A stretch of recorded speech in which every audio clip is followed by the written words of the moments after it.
So welcome to the Learning Analytics Conversation series.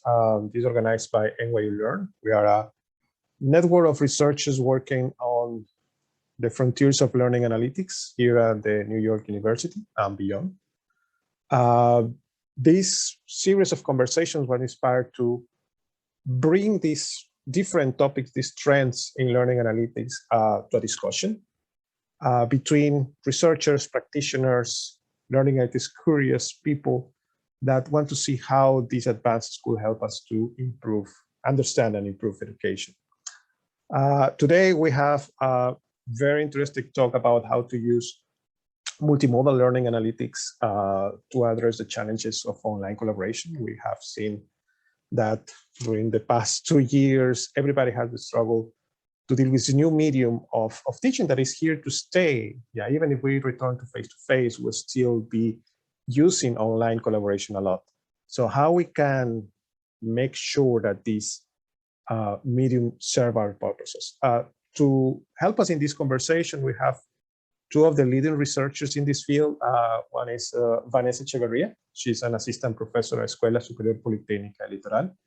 Her work focuses on developing learning analytics tools that are meaningful to users by harnessing multimodal data. Her work has been published in Human-Computer Interaction, Artificial Intelligence Education, and Learning Analytics leading conference and journal. And from other part of the world, we have Mutlu Cukurova. He's an assistant professor of learning technologies at University College London. He's engaged with UNESCO Unit for Technology and AI in Education, UCL Grand Challenges on Transformative Technology. He's co-editor of the British Journal of Educational Technologies and assistant editor of the International Journal of Child-Computer Interaction. With that, Vanessa, I leave the floor to you. You can start your presentation. Let me stop mine.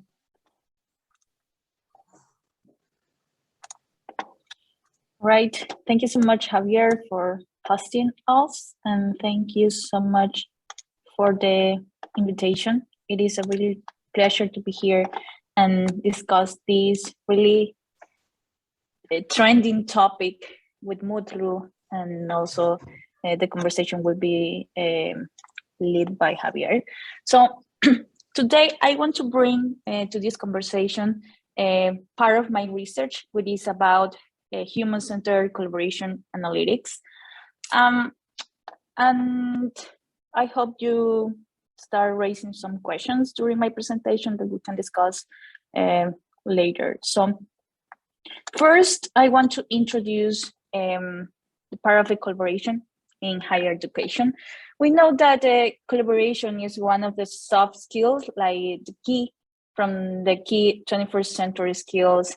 It is important for current job and future workforce, because we know that it pushes members to think critically, to develop different skills like communication skills, leadership skills, and we know that in most of the jobs they value these soft skills. And also it's part of the invaluable part of education. But we know that learning to collaborate requires practice and timely feedback.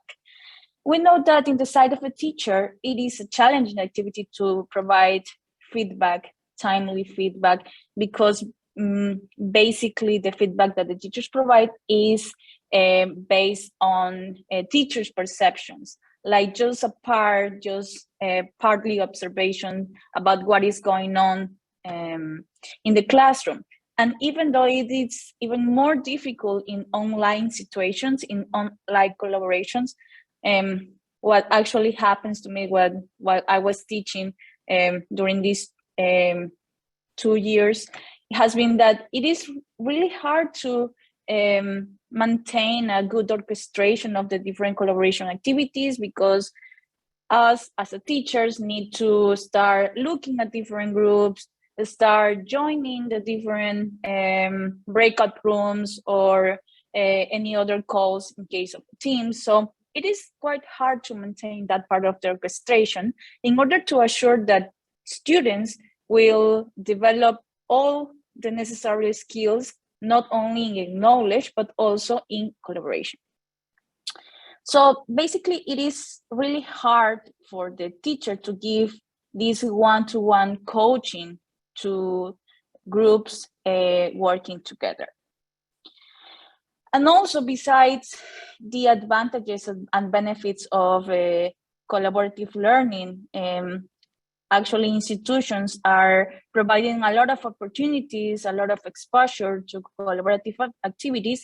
These skills remain low even after obtaining their professional degree. Of course, this can be given by the lack of timely feedback and also the disconnection between the different courses and many other things happening in the curricula. So one question that I raise here is that is there any computational support to augment feedback during collaboration? So in this sense, we know that learning analytics, and of course, this is a very important part of the talk, that learning analytics can provide a techno-pedagogical solution by guiding the capture and measurement of students' collaborative actions to later provide feedback. Current learning analytics solutions in collaborative learning or collaboration are aiming at extracting indicators from different low-level data to understand observable and hidden patterns of social dynamics, learning, and productive problem solving. So basically, these indicators comes from different sensors. In the case of physical spaces, for example, microphones, video cameras, even now indoor positioning systems, etc. Any sensors can capture this low-level data. And then the idea is to extract some indicators that could help us understand these collaboration, traces, interactions, etc. Also, there is another part of the research that has been working on mirroring dashboards, displaying group data indicators such as participation rates, interaction with peers, and symmetry. Basically, what I am trying to show here is that some research have started to look at these indicators in order to prove some kind of collaboration theory. And other research has been using these very simple indicators, group data indicators, such as these participation rates, etc., in the classroom. So it's like there is some work moving forward these online collaboration analytics. Now, what is the role of the multimodal data, of the multimodal collaboration analytics?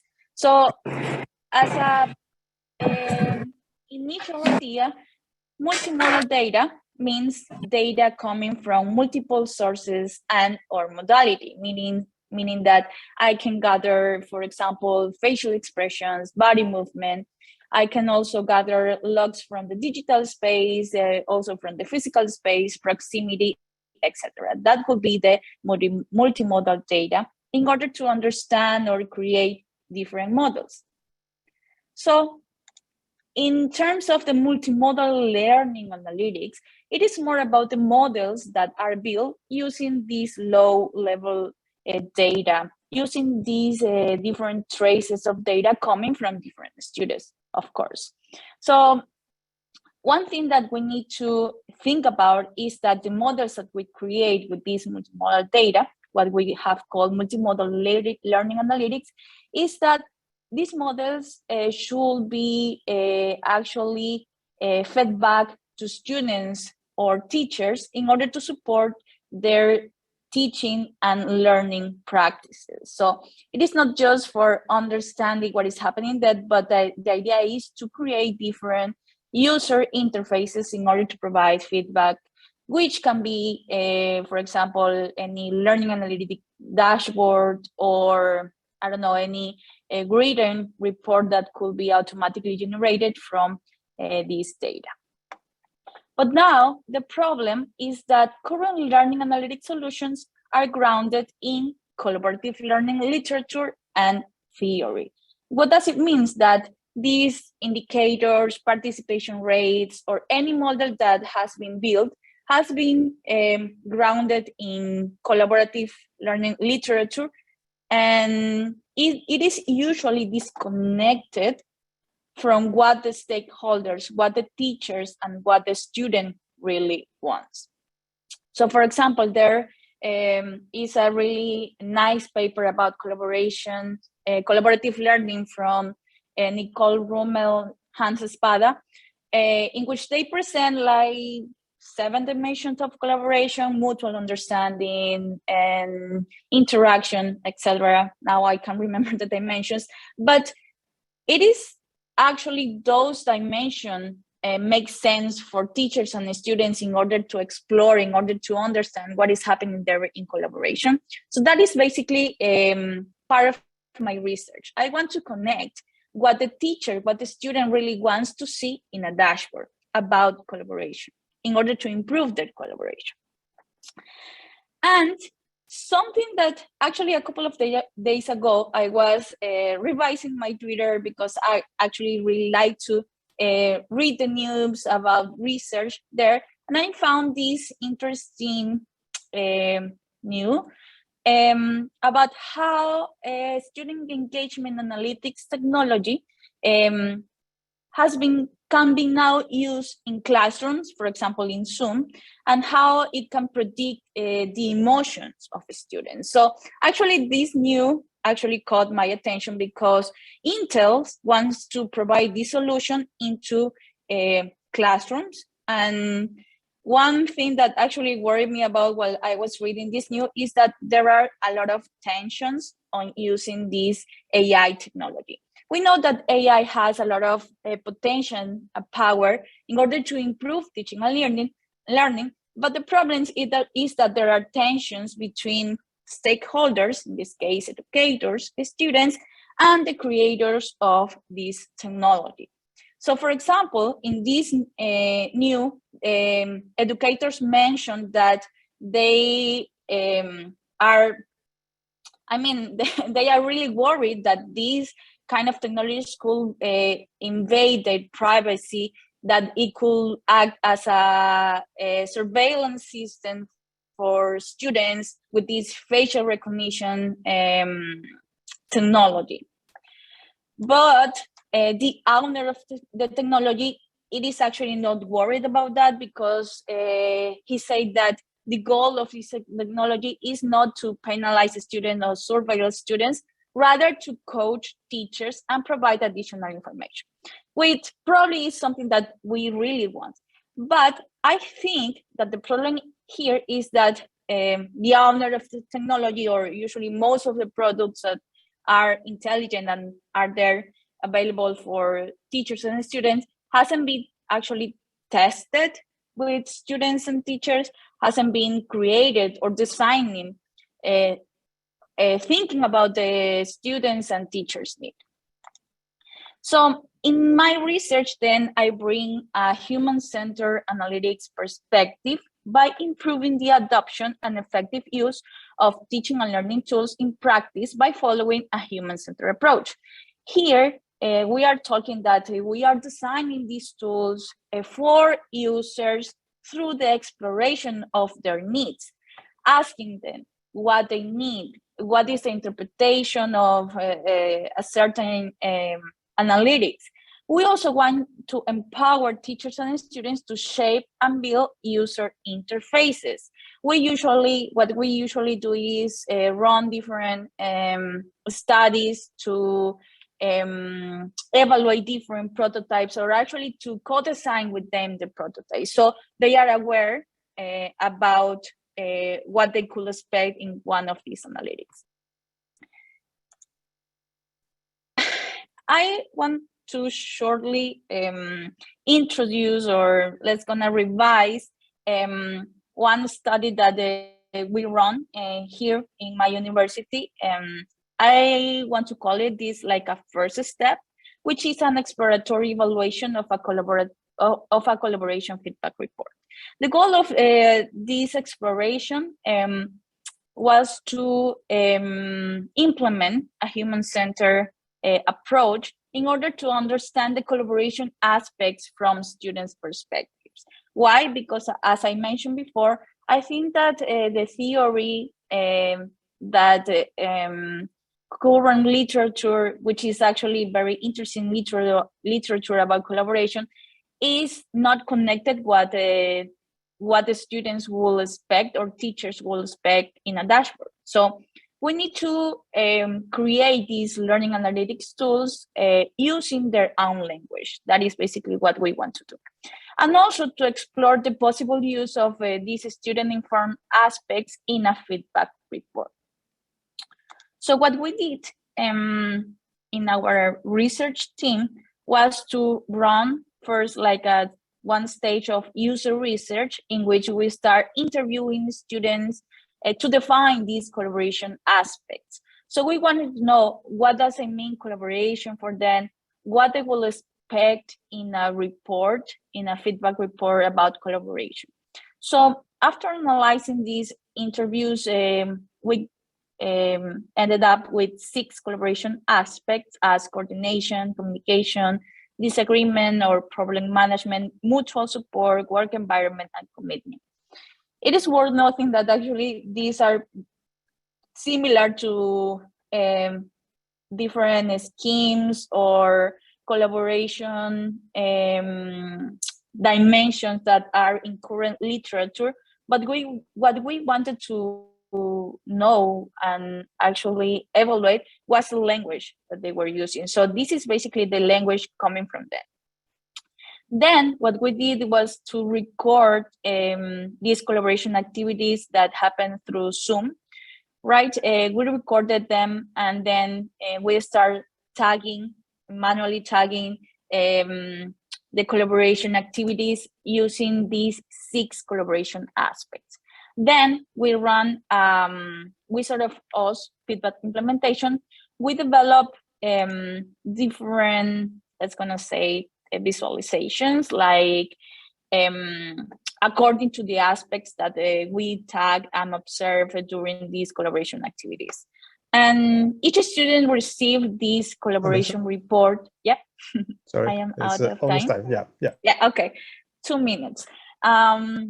We created these dashboards basically so students could face them with their own data, and then we asked them about what they think, if they actually help them to reflect. And we also developed this experiment with 2 conditions, with a control condition and the experimental condition, the one receiving the feedback report, the other didn't receive. Although we didn't observe any significant differences, we found that students who face this report were, let's gonna say, they were happy with the results. They saw a lot of consistency with their collaboration skills. And also we present some design implications. We know that one-shot feedback is not sufficient because actually this was just one, let's gonna say, just one observation. So for next explorations, we need to consider different instances in order to compare and see the impact of the report. Students want qualitative information, for example, why that score and some kind of actionable advice. Also, they need some kind of scaffolding information, how they can improve their collaboration skills. And also they want to have these contextualized reports, for example, what other factors could be considering these reports, for example, as different levels of knowledge and disagreements. Right, so I will stop here. Thank you so much. I'm sorry to get a couple of minutes. Don't worry, Vanessa. It was very interesting. Mutlu, the floor is yours now.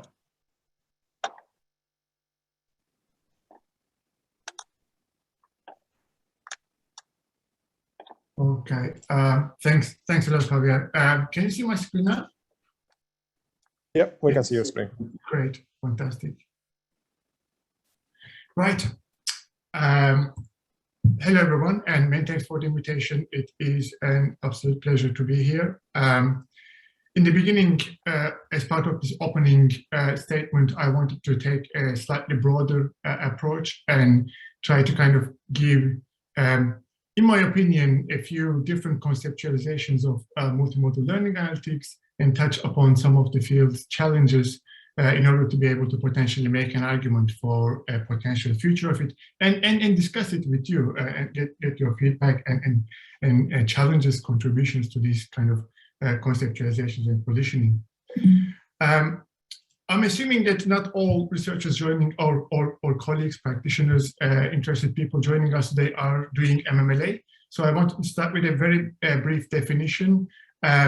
Within the context of this talk, when I refer to MMLA, I refer to tools that have been designed and developed to assist in or replace decision-making processes in education through analysis of multiple modalities of data and prediction of the best value for a designed, designated outcome variable, which is then conveyed through a user interface. Now, there can be multiple definitions of MMLA, and there are people who are using MMLA with different definitions. But what I particularly like about this one is its focus on the functionality of MMLA as a tool, which makes some of the discussion and conceptualization attempts that I have and I want to make as part of this opening statement more clear and concrete. So today I want to mention more specifically 3 different conceptualizations of MMLA for collaborative learning. So within this space of focusing on their functionality as a tool, if we look at the history of educational technologies, we can observe that most educational technology had low allowance for human control, low human agency, and low automation through analytics or AI technologies. But with the arrival of AI as a field into education, early visions or the leaders of the field had this ambitious goal of creating systems that are as perceptive as human educators. So, and the promise of multimodal data within this space has been that the fusion of different modalities of data can bring significantly better predictions of the learning outcomes and can help us better, more efficiently and effectively model complex learning activities and constructs. Within this conceptualization, the overarching goal is often to externalize, model, and replace a human task with an MMLA system. So, for instance, in our recent work, we have built a multimodal data collection system with the support of with the purpose of supporting and evaluating learners' collaborative problem-solving competence, while students were engaged in open-ended design problems. So the system has been collecting data from 2D and 3D video for face and gesture analysis. Students were wearing visual marks on their hands to be able to track the speed and distance between their hands. They were all using physical computing kits like Arduino. I'm not sure if you're familiar with these. So we were collecting all their interactions with the coding interface. They had a mobile tool to input and record their reflections, take some notes. They also had the buttons, self-declared emotion buttons, to be able to declare if they have any emotional extreme situations, whether they were stuck or they needed help, or whether they were extremely happy in these particular moments. And the system would take notes and the pictures of these particular moments. Then, using all these different modalities of data, we have automatically calculated some input measures, such as number of faces looking at the screen, mean distance between learners, their hands, audio levels, hand movement. And based on the mobile input data, we calculated the amount of time different groups take in different stages of their work. You know, these times that they spend on the problem scoping, the activities to solve the problem, or the time that they spend on reflection. Then, using all of these input data, we train models for certain classification and regression tasks. We have explored both traditional machine learning approaches and algorithms, but also we looked at more aggressive deep learning approaches to be able to predict two things really. One of them, the group's collaborative problem-solving competence labels, and the group's final project outcome results, their grades of the product that they have created. And the ground truth for this work was provided by experienced researchers and teachers watching the videos of students for hours and using a collaborative problem-solving framework, labeling student actions that would lead into high, medium, and low competence groups, as well as marking their final product. So these are the results. That's not necessarily really important for this particular opening part, but what I wanted to emphasize here is that these are the root mean square error values of the deep learning model that we have built. And when we have taken different modalities of data from the prediction results, the root mean square error rates have increased. So the best results were achieved when we kept different modalities of data as input, which somehow is indicative of the research and other research groups' findings as well. In another study, we set up a system to detect students' awakeness state when they were interacting with an e-learning platform. Here, in terms of multimodal data, we used students' heart rate, seat pressure, and face recognition. So we used essentially the data from the heart rate to generate certain proxies of their stress levels and whether they are resting or not. Seat pressure data was used as a proxy to detect their postures, body positions, and the video data was detected to calculate things like number of blinks, head rotation, and head movements. And using all of this multimodal data, we achieved an average F1 macro score of 0.82 for user-connected models. We have used a calc-boost algorithm, but again, the main point that I'm trying to make here is not any of the particular algorithms that we have used or the scores that we have achieved, but the goal here of the system was to fully automate a human task of being able to detect, in this case, whether a student is awake or not. Going back to our main figure here, these were the examples of automating a specific task with the help of MMLA system. But another conceptualization, in my opinion, of MMLA systems are those systems in which humans internalize MMLA models to change their representation of thought. So these are relatively low automation systems compared to the previous examples that I have given, but allows high human agency and control. So many examples exist in the learning analytics literature, and sometimes in the AIED communities, these are referred to as good old-fashioned AI systems that operate with rule-based systems. And I wanted to give a very quick example from our own work again. In collaboration with colleagues from Monash University, we have been working on a system called ZoomSense that sends bots to students' Zoom meetings when they are meeting as a group and tracks their speech time and conversational turn-taking to generate real-time visualizations.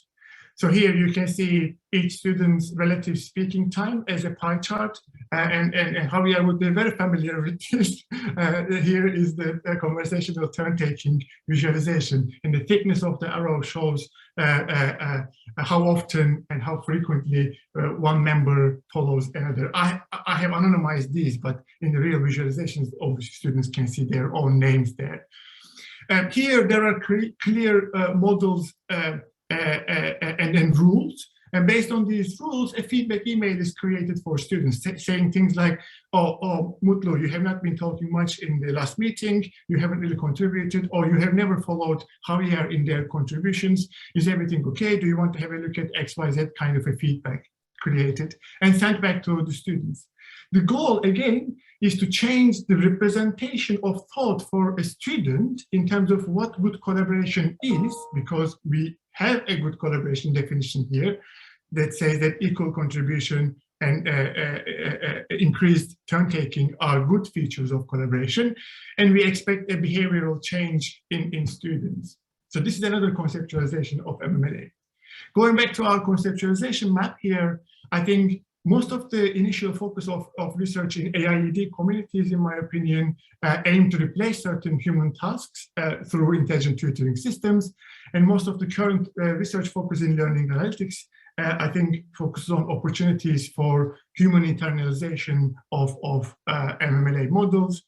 But I think as data opportunities and abilities to process more data get stronger and more prevalent, and our increased awareness of the limitations of these two existing conceptualizations, the future of the field is likely to be focusing more on those highly automated yet high human agency systems.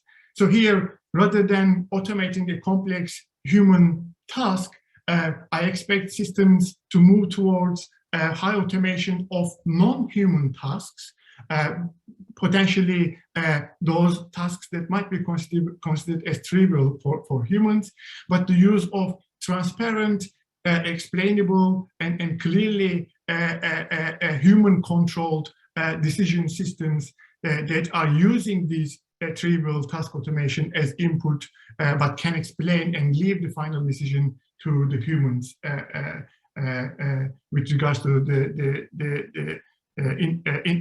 final designated outcome. So just to give a quick example in terms of like what do I mean more specifically within this space, with regards to this earlier example that I have given, we are currently working on trying to identify this potential sweet spot on high automation and high human agency solution to the collaborative problem solving context that I have mentioned earlier. Here, instead of fully automating the prediction of the group's collaborative problem solving competence, we developed a system that detects students' active, semi-active, and passive engagement in the learning activity. Obviously, this is a much simpler task compared to the previous task I have just mentioned, but the classification results using the real-world data from real-world teaching and learning settings were quite promising compared to trying to estimate and build models that would help us classify such complex constructs like collaborative problem solving. Then we reviewed the learning sciences literature and talked to teachers to be able to identify what do you actually need, what kind of indexes that we could use that would help you as a teacher improve your practice. So we have identified those constructs from the literature that relate to individual accountability of students within the group, that relates to equality of their contributions and synchrony of their behaviors, as well as the mutuality. Then we looked at the sequences of these particular active, semi-active, and passive states to be able to see if there are particular patterns that would correlate with relevant learning outcomes that teachers are interested in. In addition, using transparent and simple algebra, we try to build theory-driven models to interpret those key indexes that teachers and the learning sciences literature encourages us to model. But the input for these transparent models were coming from highly automated system that detects these relatively trivial tasks of whether students are active, semi-active, or passive.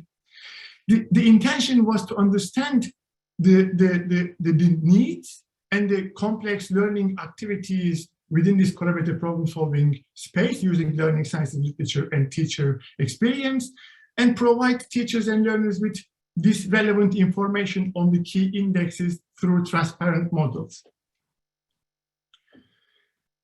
I am aware that I spent 13 minutes, so within the last 2 minutes, I want to kind of wrap it up by mentioning on top of these three conceptualizations of MMLA that are driven by the definition of MMLA as a tool, and focus a little bit more on the kind of challenges that we are having when we try to implement these in real-world settings. In my opinion, there are quite a few short-term challenges.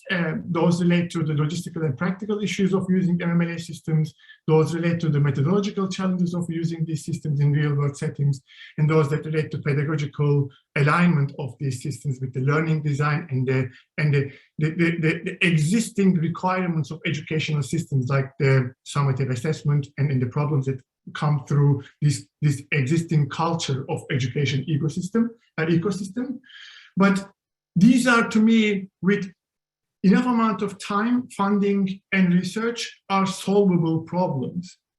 Yet, perhaps even more significant challenges of the field relate to those long-term challenges that stem from the misalignment of many MMLA systems design features and the human values and ethics of the society in which these systems are embedded. I try to categorize them in 3 here, but it's likely to be much broader than this. And these issues mainly relate to the threatened human agency in MMLA systems, the challenges of the prediction models and all the transparency, accountability, fairness, and bias issues that comes with it, and the normative nature of the decisions that we need to take in the design and use of MMLA systems. But I'll stop here, and I'm hoping that we might get into further discussion as part of the panel with regards to these concepts. Over to you, Javier. Oh, thank you very much, Mutlu. A lot of food for thought in both presentations.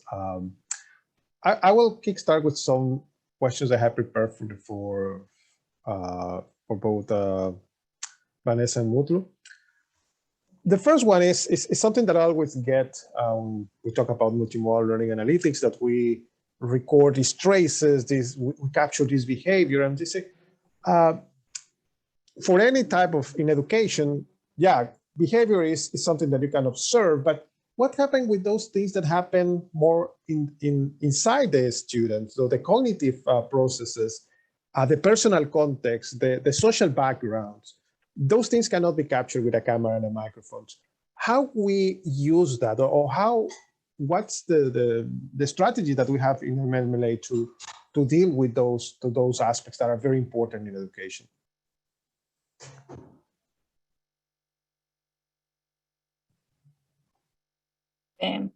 Okay, I can start.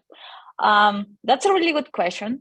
As Javier said, it is really hard to capture these cognitive processes and sometimes even emotions. I mean, we can use more fancy sensors, like, for example, I don't know, like this, the one that measures electrodermal activity, or we can actually plug in these brain-human interfaces, but that actually adds complex. In my perspective, I think that something that can be done is to ask students, how do you feel? Do you think that this is really hard? Because these cognitive processes, let's gonna say that could be projected with the learning performance, with the actual student performance.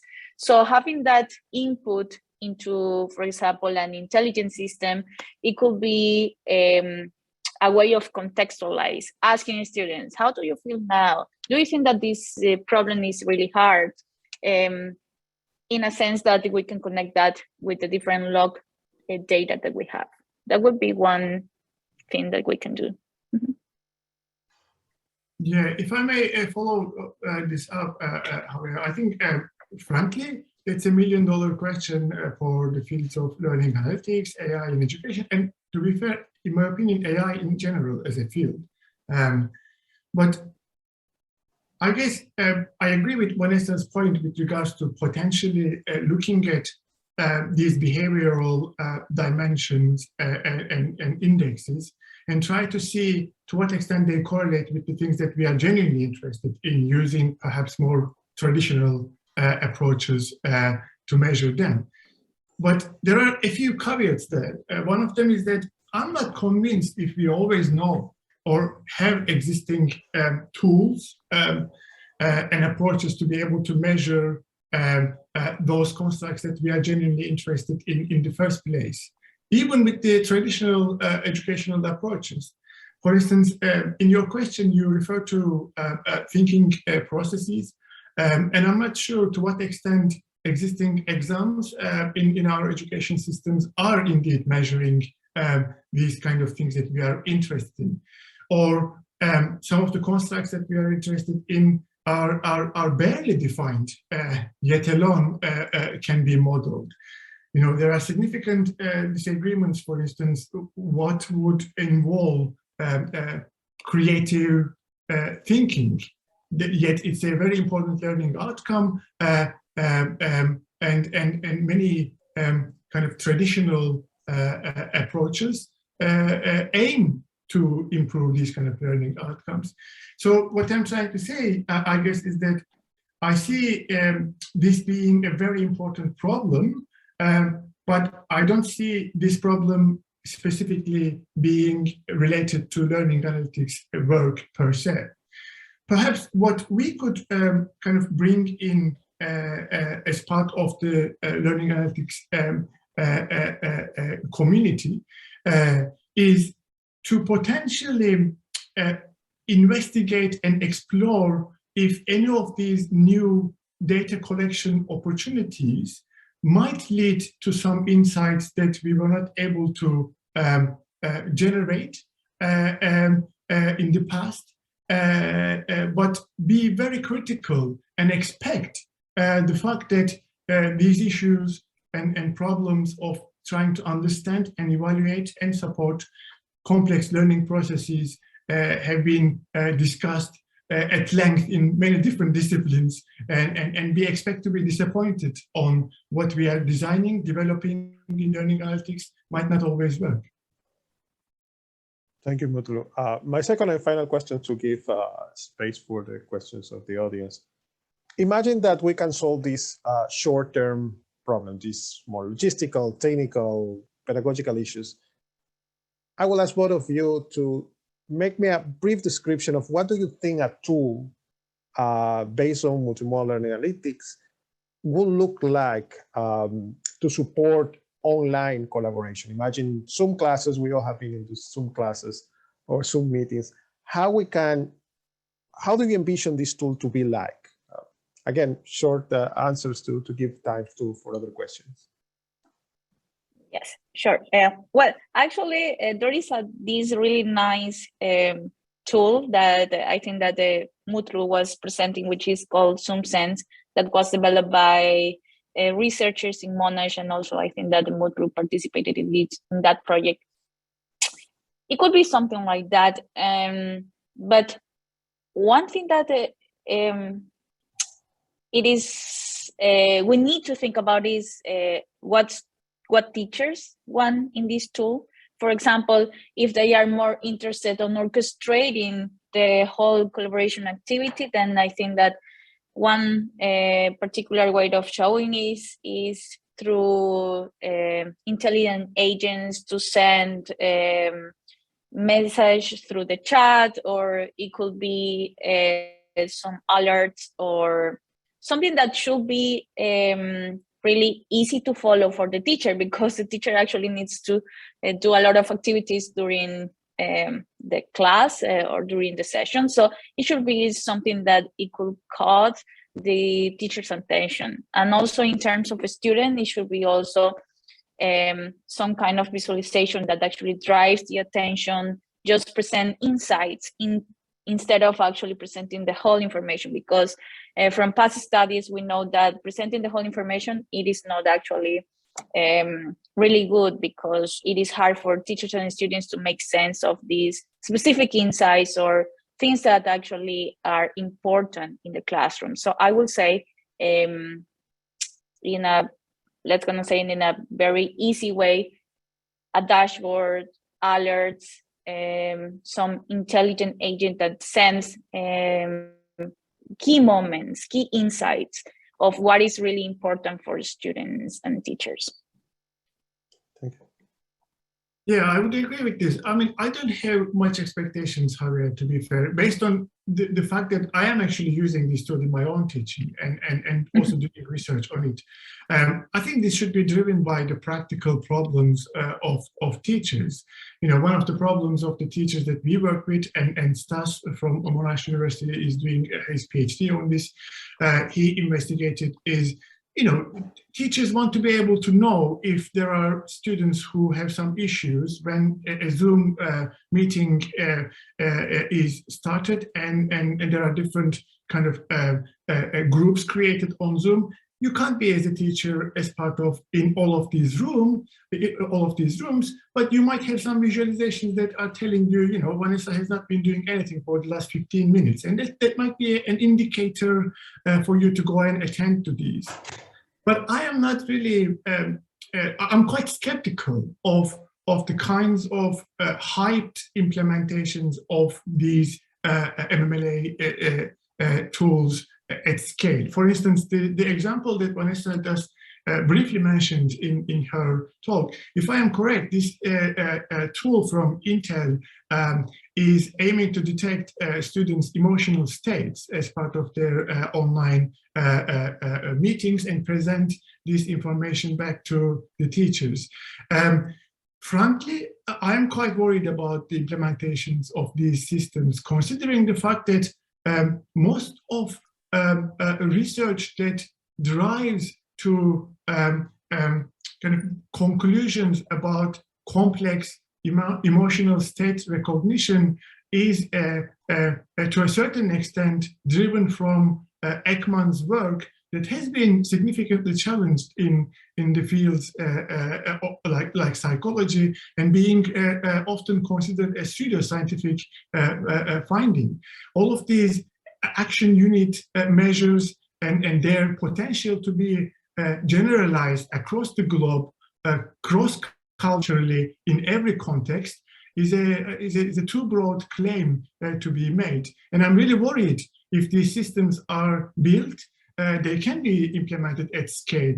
If a company like Intel manages to create a commercial tool, I'm not really sure to what extent they will go back to original research to look at the limitations of these claims the actual researchers made about the action units and their value to be able to detect complex emotional states.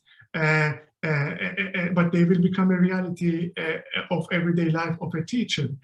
And I want to really emphasize here the actual researchers, which I think are Nesha Alius and Sinem Aslan, are fantastic researchers, and they do acknowledge these kind of concerns in their papers, because this tool is actually, if I'm not wrong, based on a Kai paper that I had seen in 2019, which is a fantastic paper, and they do acknowledge these issues. But I'm not really sure if the companies will do so if they're implemented at scale. Okay. Thank you very much. Now I open the floor for questions. I will just go to the chat. If you want, you can unmute yourself and talk. Anit, you mentioned the Academy framework. Do you want to say a little bit more and frame your question?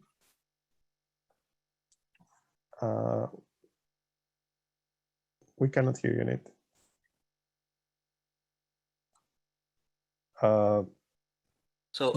Thank you for the opportunity. I don't think I have anything else to add to that, except that if you were to create teams algorithmically, would that have an impact, was my question, on the perception scores that Vanessa was talking about?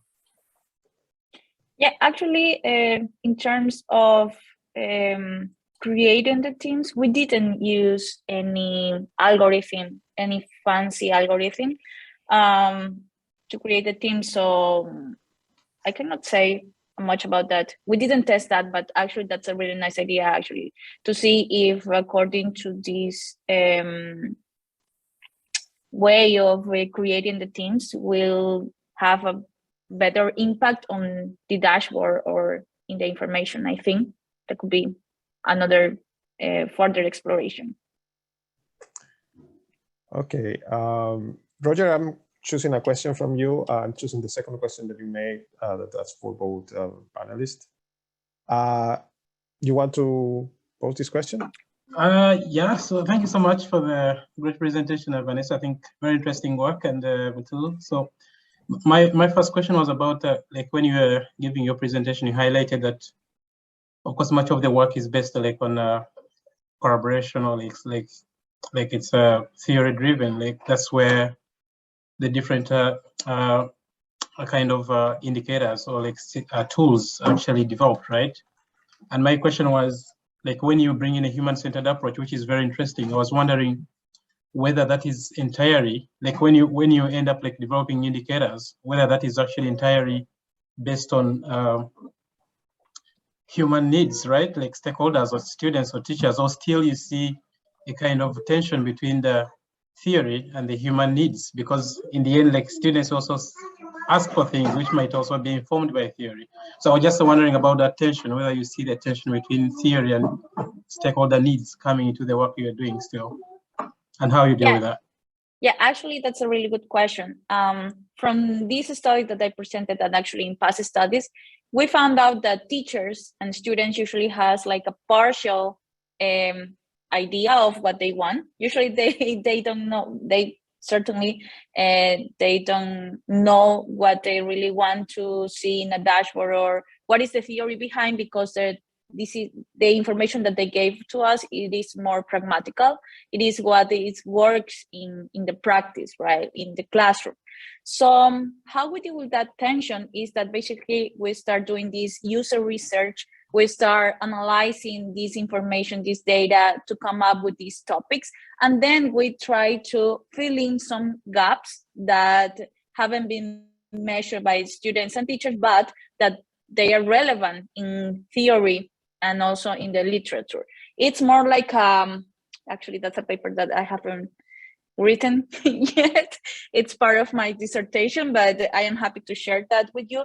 Basically, it's like a blending this part of the student needs, teachers needs, stakeholder needs, but also bringing the theory and create some kind of like a mixed development of these collaboration aspects or any other aspect that we may want to put in a dashboard. So it's a mixture of things. It's like a mapping coming from user research and a mapping coming from theory. That's the way on how we have been implementing these human-centered analytics and in different visualizations and dashboards.